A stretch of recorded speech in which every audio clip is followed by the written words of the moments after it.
For right now, we're going to jump back over to the museum where when Calder, and in fact, I'm going to go to a different screen here. When Calder and Maven and eventually Dell make their way into the room, they find Charlotte engaged in a lively and congenial conversation with four ogres with chicken legs. They're all dressed in like leather armor uniforms, and they all carry like pikes, and currently engaged in what appears to be a perfectly friendly conversation with Charlotte. If they're Charlotte, speaking give me a orc, line. Give me a line. What do they hear when they come in? I mean, if they're speaking orc, they hear orc because she can speak orc to the ogres. So it's a lot of.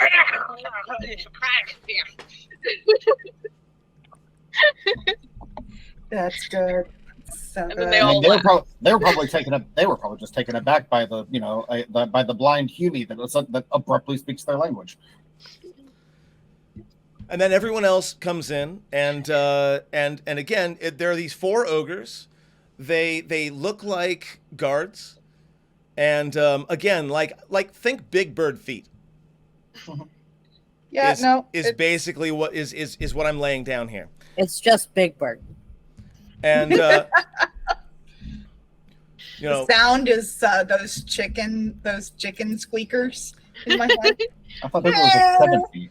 One of the ogres looks down at Charlotte and says, "Grandmother pay 2 silver a week, but when we leave, we forget what happens. She tells us this before. We wake up with silver, but we forget what happens in the hut. Which is good, because..." And the other one turns at him and says, "Because you soiled yourself yesterday and you want to forget." Mm-hmm.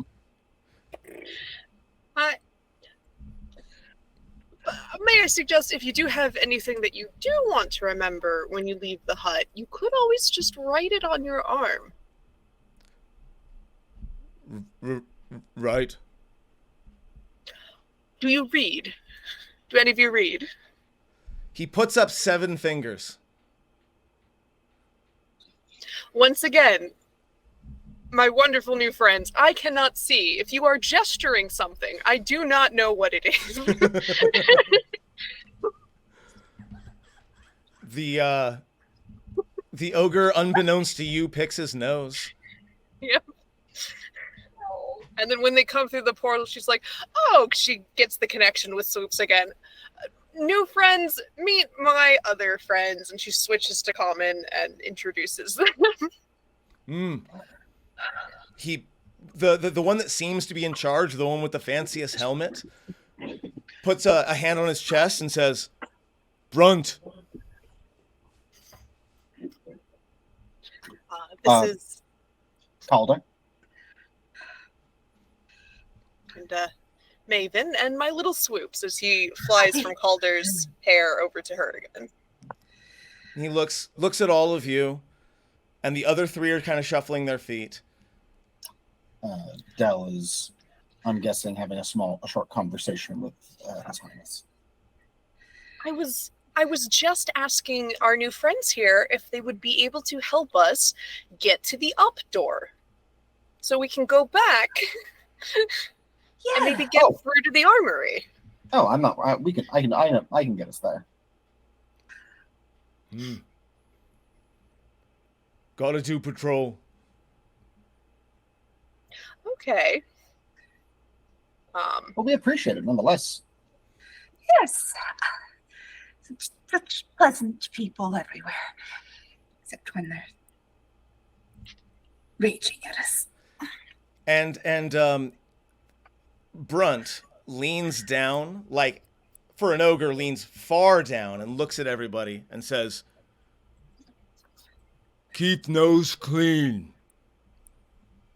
And then begins to walk off towards one of the other doors in the room. To head actually back out to the garden, Yeah, no, that we fell through the door to the garden from the ceiling.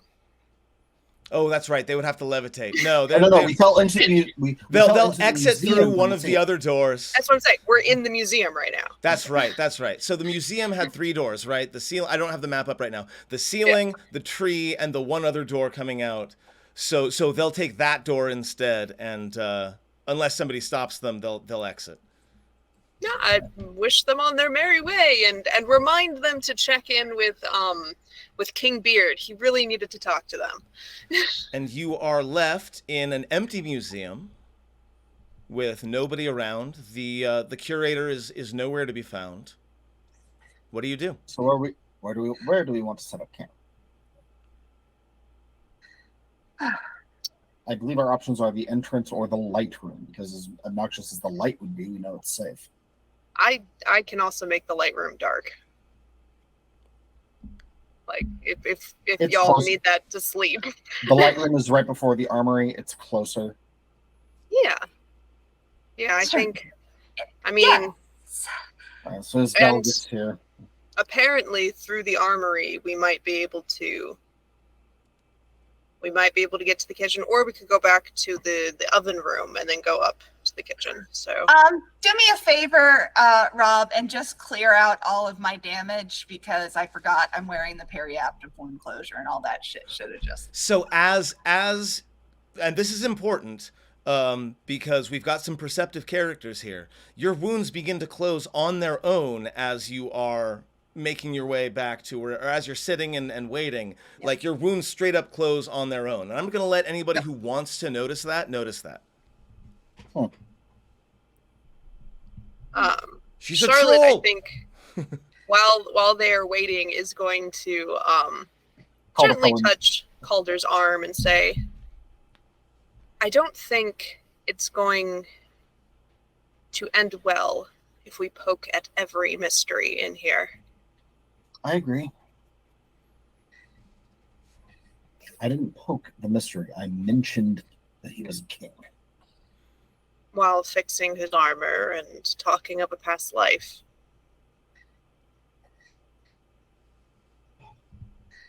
We already had what we needed from the room. Which is why I don't think we'll face any reprisal, but yes, that is wise going forward. Are you okay? I'm annoyed. This isn't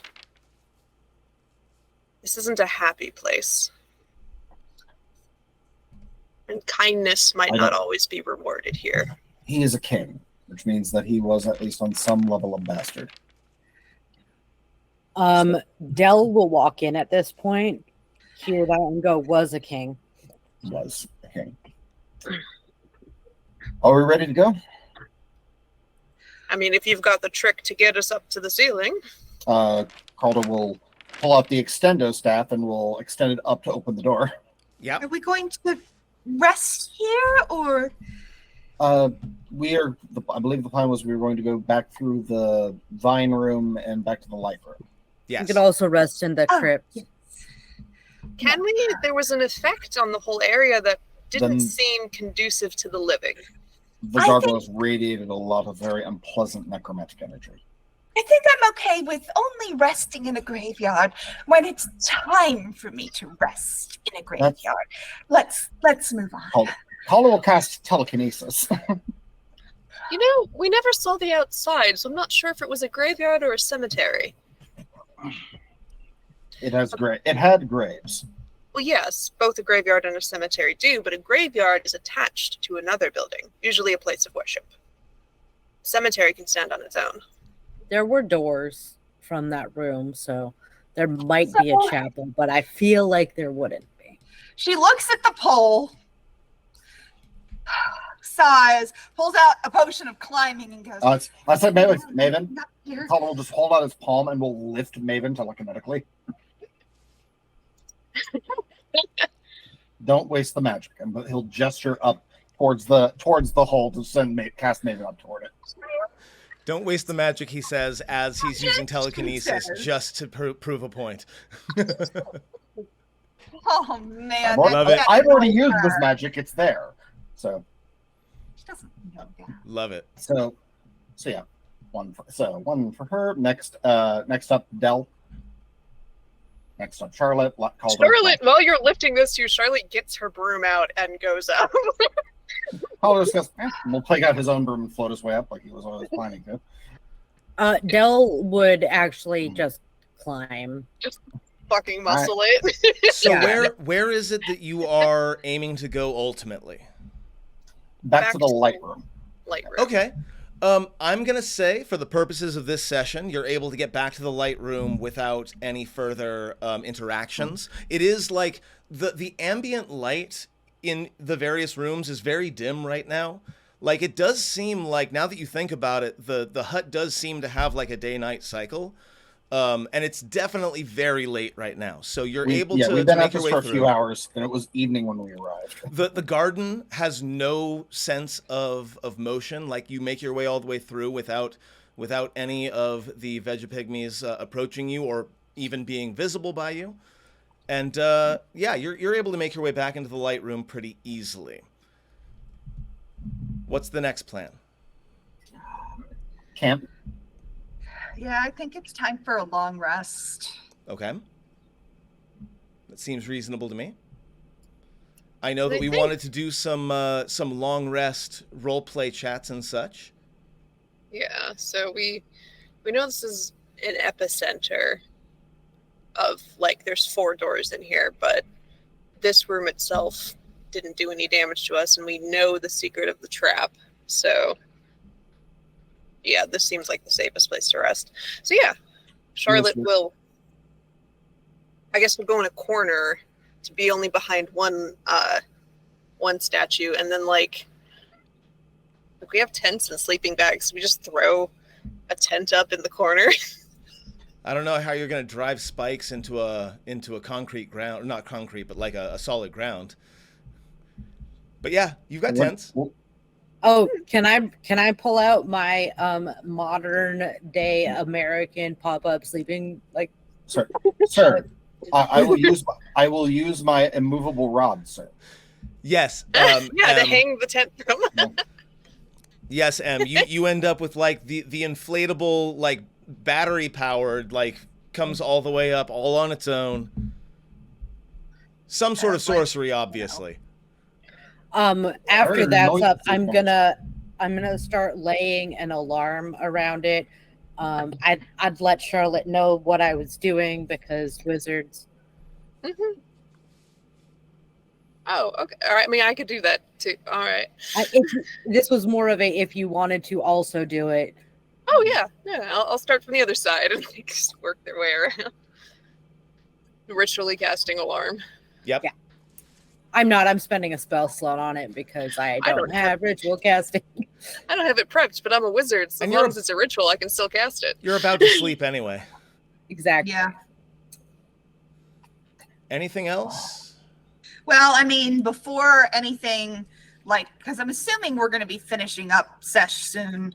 Because I've got to go to sleep. Yep. But for realsies, not for Mavensies. But you know, I'm going to do my special cook thing, and since it's a long rest, I'll be able to make a number of treats equal to my proficiency bonus. They last 8 hours after being made. You can use a creature can use a bonus action to eat one of these treats to gain temporary hit points equal to my proficiency bonus. What treat are you cooking for your party? Wait, there's a part of me that says, why not do that when we wake up? Well, yeah, that's as part I of just the long want to rest. Yeah, that's say fair. that's going to be happening. Okay. Yes. What- So I can what do that treats? when I wake up, but Are you baking or making?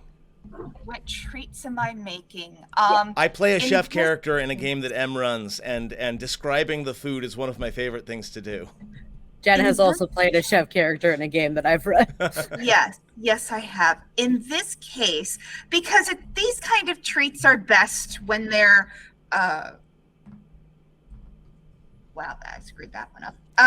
When they are easy to eat in battle to get those temporary hit points, So she is making basically you know what? She's making petite fours. You don't freaking know how she's able to create icing in the middle of this freaking hut. But she is making petite fours. Love it. They are they well she will be when she wakes up, you know. They're she's somehow like baking them on, like, honestly, she doesn't even have an oven. She's like somehow making little like petite fours out of pancake type stuff. So she's layering up like little crepey, like thin pancakes to make these little cakes so that, and then she'll hand them out to everybody else. See, that's what I was looking for, and now I'm hungry. What is my proficiency bonus? I think it's 4 at this point. Yeah, it's 4. So yeah, she makes 4. So she keeps 1 and she hands 1 to the rest of you. Hell yeah. Okay. Now, I know Jen has to go, and I know we've got a couple of things we can do here, because I know that Gail really wants to do some campfire roleplay, which I think we should if we can. So, yeah. Do we have any scenes that we want to involve with Maven to start with, and then if there aren't or whatever, I can do some camera jiggery and we can do some one-on-one stuff. What do you think? Yeah. Well, I guess who would volunteer for what watch is the main question. Yeah, if Maven's gonna cook when she wakes up, then she's sleeping first. She is not on first watch. Okay. Calder will volunteer for first watch.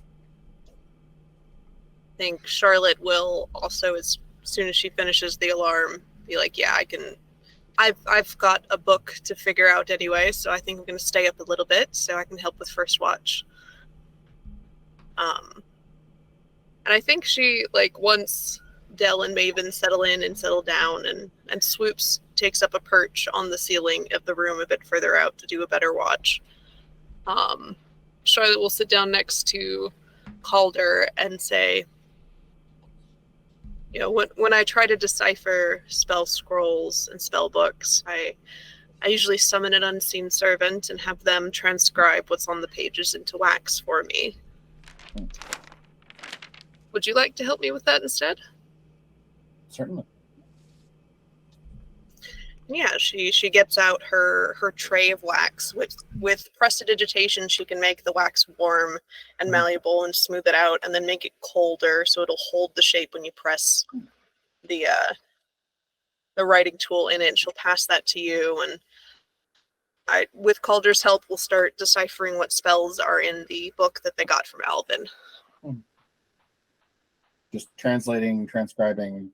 Yeah, and then she reads the impressions and makes notes of her own to figure out what the spells are. And Calder listens at her suggestion to try and do as good of a job as an unseen servant, at least. They can do simple tasks, anything that somebody without any real training can do, but you know, transcribing line for line is usually within. I call my when I just summon one, I call him Stewart. Reminds me of the steward we had when I was young, who would a steward named Stewart. Yes, he was very. If my parents around, he wouldn't find it very funny, but with me and my brothers, it was always sort of a joke, and he helped me learn Dwarven script. So right for wordplay, that name of that job. It really did suit him down to the ground. I remember growing up, we had an ever revolving door of servants, largely because it wasn't until I learned much later exactly how big of a bastard my parents were. Well, my father anyway. We never had that connection to any of our help in that way. I could see why he wouldn't want you to. No, connections are weakness. God, our parents are so different. Do you remember I don't know if my uncle ever came to court when you were there. Possible. He would always pull pranks. Well into, gosh, he must be in his 60s now. I think that was why he never came to court when we had guests, was because my parents knew they couldn't trust him. I mean, a prudent precaution. What was his name again? Me going, fuck, where's my You backstory? brought him up. I did, and I have ADHD, and it flew out of my fucking brain as soon as I thought. Mm. She says his name. I'll look it up Okay. later. That's entirely fair. Carter Yeah. will try and place the name. Yeah, he was the he is her paternal uncle, so he is not from the line of Day Corbells. Actually, no, that's wrong. He is from the line of Day Corbells. So he's her maternal uncle. I don't know why that word was actually. Never amounted much as far as nobleship goes. I may have heard a story or two, but it doesn't ring a bell. Yeah. It's Calder will mutter something in a really weird accented lilted language that you probably don't speak unless you speak Thayan. No. It's an old family saying. It basically sums up to, it is the blood that makes you strong. Basically, it is a very authoritarian motto intended to keep everyone loyal within the family. Odd. Why? Well, I don't know. I guess my family is a lot newer to nobility than yours is. It was in my grandmother's generation that we even became nobles. We were wine merchants before then. That's where things get a little dicey. My family is younger than yours, technically. Really? It's everything about you screams old money, old blood. It's because my father cheated. I didn't learn this until much later in life. He essentially married into money in order to restore his disgraced house out of perdition. He had some obscure relation to the family through marriage, used that as pretense to declare himself the inheritor, and from there married into wealth, so that and then absorbed that family. That family then became our family. So we had all of the wealth, we had all of their wealth, we had all of their connections, but behind my father's name and my father's ambitions. All of that we have, everything that my family possesses, everything that my family owns, has only been acquired in the last 50 years at most. So the Chevals are a fraud in more than one way. Not fraudulent. There is a family called Cheval that draws its lineage going back way into the ancient times of the founding of the Sword Coast, but they were minors. They were A cadet family at most. a cadet family at most. They more than that, but they fell into disrepair because the family just fell into ruin. The name Cheval means cavalry, for Christ's sake.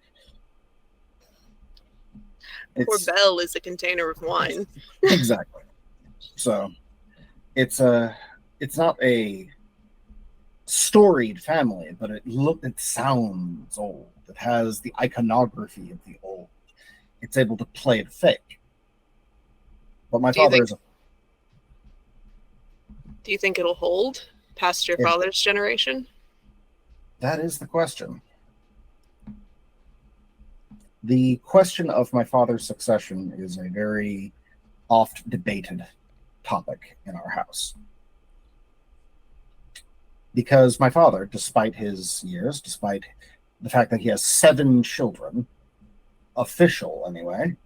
All of which are of age, yes? All of which are of age, he has yet to name an heir. That way lies ruin. It's because he wants us at each other's throats.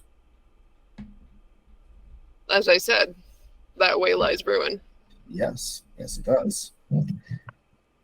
My father is excellent at. He is excellent at playing the game. He is shit at winning it.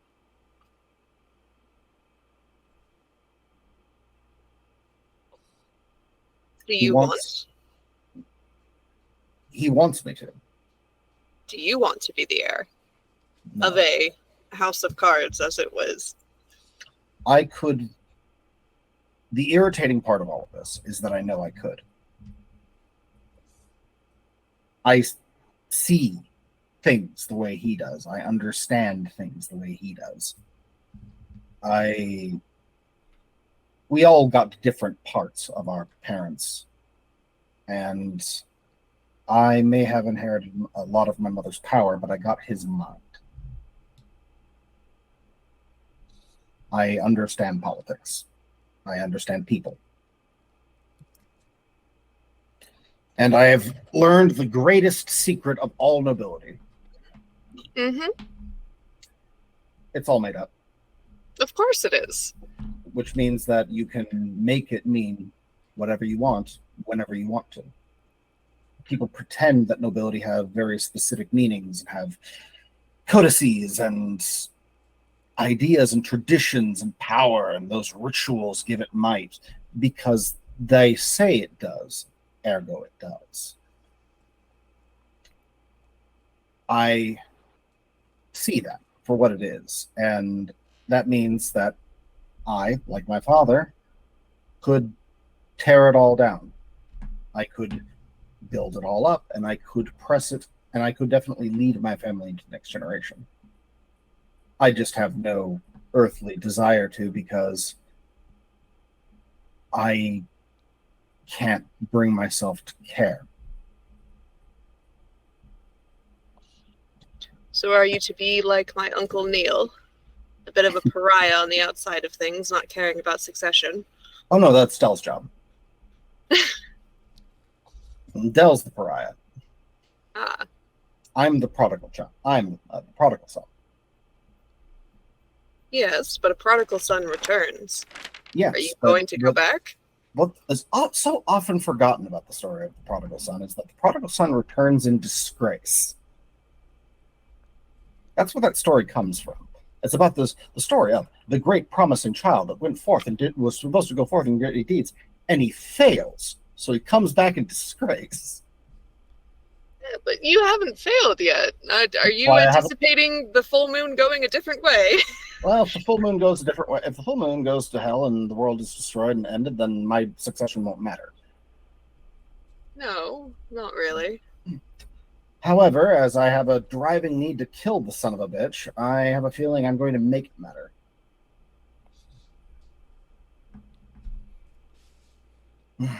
And of course, at Wait, some point, wait, what?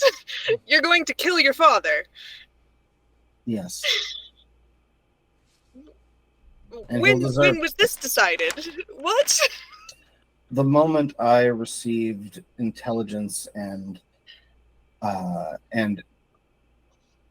reputable piece of information that my father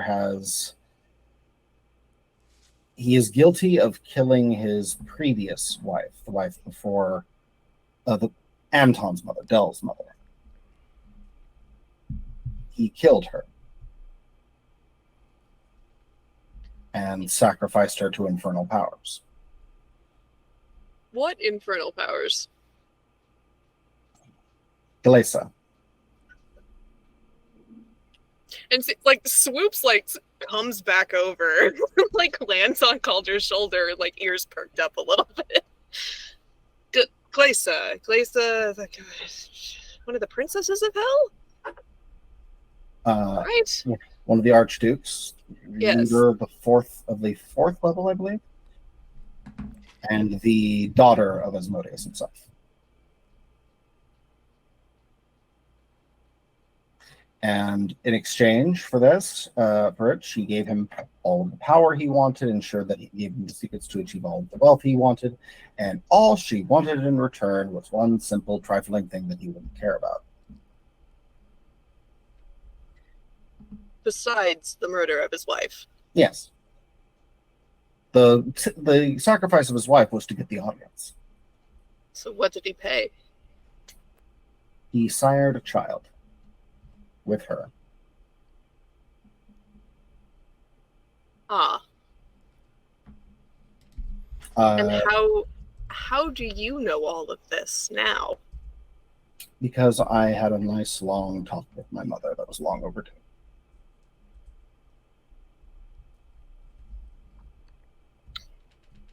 Oh. Okay. Calder. Yes. Did you agree to do anything for this Princess of Hell? Nothing I wouldn't have done anyway. So that's yes. Yes. Fuck. Calder. Calder. Now, Yes. at what point Take does it from someone at what who has point made deals. Very technically, I didn't agree to kill him. I agreed to do something else. Killing him is just an option that I made. Of course. Wait, so what did you agree to do? You gonna torture him? To remove his power. Oh, is that all? I You're was just gonna remove this decades-old power from a warlock who's more than willing to kill his own family. I'm gonna step in really quick and say that at this point the conversation is of a volume that if either Dell or Maven decide you want to wake up and be part of this scene, you can. That said, I also wanted to say, Jen, you can go if you want. I can do some camera rejiggering. I know that it's late for you. Conversation. Okay. I just wanted to do a check-in. Okay, because that I mean, it's 12:35 in the morning for me, That- so it's gonna be ending hopefully soon anyway. that scene went for a while, and I just wanted to check in to make sure we're all good. I will go back to the two-person camera and let this continue. I just wanted to check in with the person who it's AM for now. Okay, just trying to be a good DM. Here we go. Yeah. So Charlotte will say, Calder, as someone who has made multiple deals with extraplanar entities, Glaisa? That's like the reddest flag, like the royalty of hell is red flags upon red flags. very technically, I am also the royalty of hell at this point. No, you're not. You don't want that. Yes. Nor do I. Correct, and also correct. So What in the world is going on? I know we're in a Fey realm right now. Don't say those words unless you mean those words. There was Dell power is in just, Dell is just standing there now. What is going on? This is the second time Dell has done that. I've been standing here the whole time thing. Mhm. Yes. It's We're in the light room, right? yeah, we're in a tent in the light room. As We're- much you as guys that's are- getting are rid in of the light. tent in the light room. Okay, yeah. Dell is there, and just like his one like fake eye is just like glowing.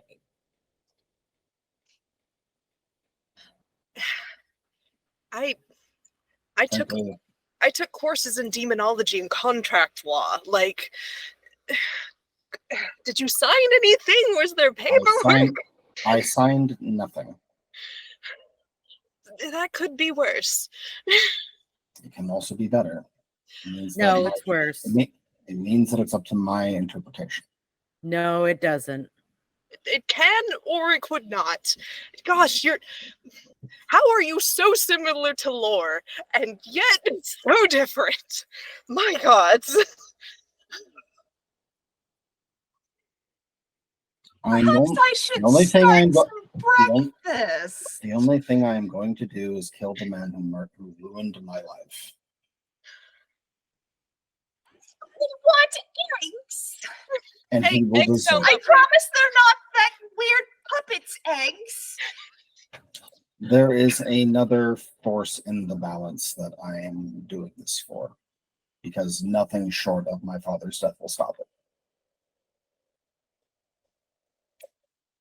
We're not talking about patricide. We're just making breakfast. I apparently have a new younger sibling, a sibling that my father is spending a great deal of effort to kill.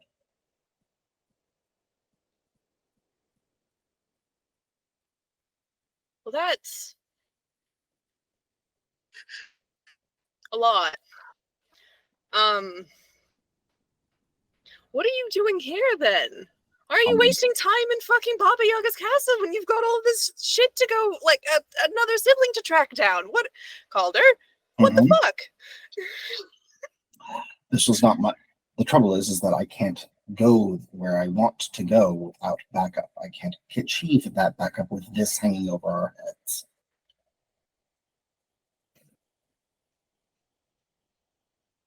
I am here to resolve this problem. Because frankly, the event of the world somewhat takes precedence over my family, over any family squabbles I have. It does, but And besides, if I die here, I don't. And besides, if I die,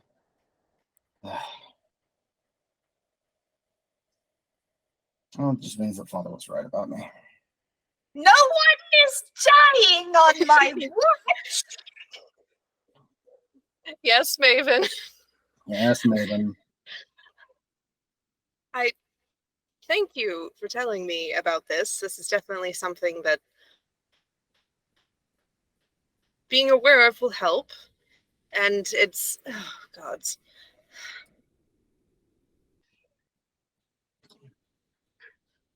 If you need someone to come with you when dealing with your father and all of his weird magical contracts, I do have a bit of a speciality in that.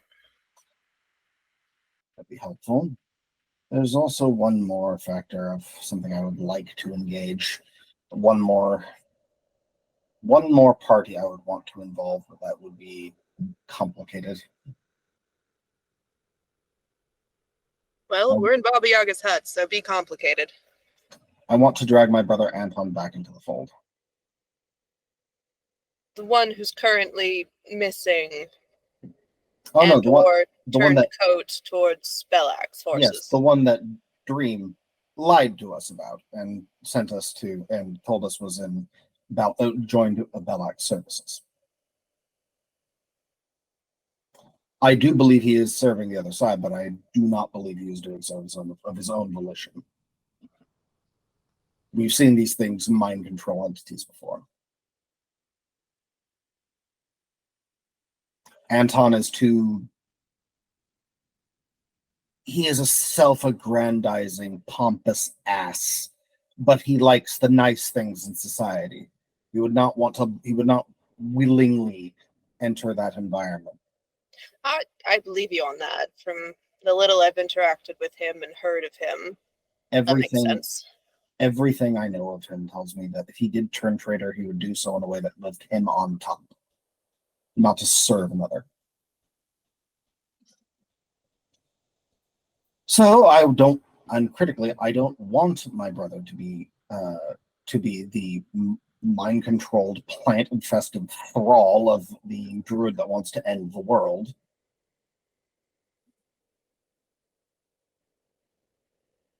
And frankly, I want to give him the chance to have revenge on his father as well. He definitely seems like the type to have, even before all of this, been contemplating patricide. He's the eldest sibling. He's, aside from Dell and our oldest sister, he is the only one that has that has living memories of her. The other ones are too young to remember.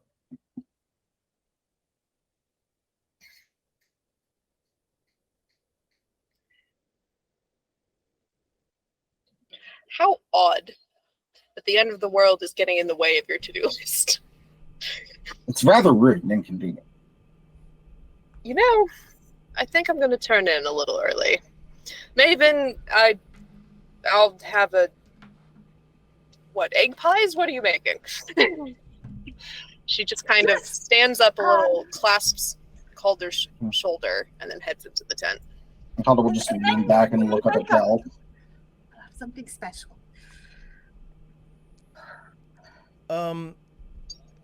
Gail, Uh-huh. when you go to sleep, She's gonna cast 3 sendings before she goes to you're going to sleep. cast some sendings. Let's do that first. Quiche, yes. Let's do that first. First, she's gonna cast to Lore to tell Lore that Calder has a younger sibling that needs to be found and protected. She doesn't have any more information, but Lore and Hyacinth and everyone could maybe get going on that. I couldn't tell you what I know. I'm sorry, but the spell straight up fails. It's only a 5% chance of failure if they're on a different plane of existence. Yes, we're not dealing with your standard extraplanar space here. Yeah, Baba Yaga. We were told at the outset that Baba Yaga's hut is specifically designed to shut off contact with the outside world. So you attempt it, and you'll hear your own sending in your own head. Like a few moments after you send it, you hear it in your head in your own voice. Cool. She's gonna try the next one to the curator. Interesting. Okay. What's she going to say to the curator? She's gonna say, "Hey, loved your exhibits. Can't wait to come back. Who are you hiding from? Maybe I could help." You will get a response that says, "Let's just say I'm not entirely popular in certain circles of the 9 hells. Politics. What can you do?" Okay, so it does work within the realm here.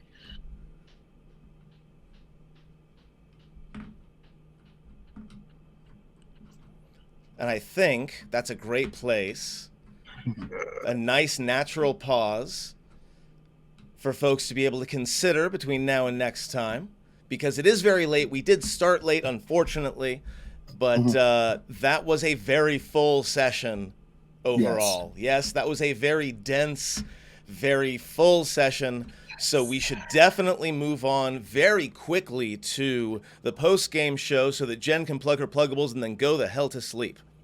Well, she has to go feed rats and take a shower and stuff, so she ain't getting to sleep right away.